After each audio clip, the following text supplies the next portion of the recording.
நாடு முழுவதுமிருந்து திருப்பதி ஏழுமலையான் கோவிலில் சாமி தரிசனம் செய்ய பக்தர்கள் தங்கள் சொந்த வாகனங்களிலும் வாடகை கார்களிலும் வருகின்றனர்.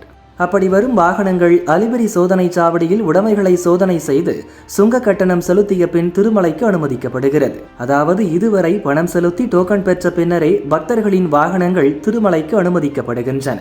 இந்நிலையில் பக்தர்களுக்கு சிறந்த பாதுகாப்பு வழங்கவும் கூட்ட நெரிசலை தடுத்து வெளிப்படையான சேவை வழங்கவும் ஃபாஸ்டேக் முறை கொண்டு வரப்படுகிறது. ஆகஸ்ட் 15 முதல் திருப்பதி மலைப்பாதையில் செல்ல வாகனங்களுக்கு ஃபாஸ்டேக் கட்டாயமாக்கப்பட்டுள்ளது.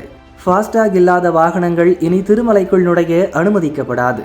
ஃபாஸ்டேக் இல்லாத வாகன ஓட்டிகளின் வசதிக்காக ICICI வங்கியுடன் இணைந்து ஃபாஸ்டேக் வழங்கும் மையமும் அலிபிரி சோதனை சாவடியில் அமைக்கப்பட்டுள்ளது.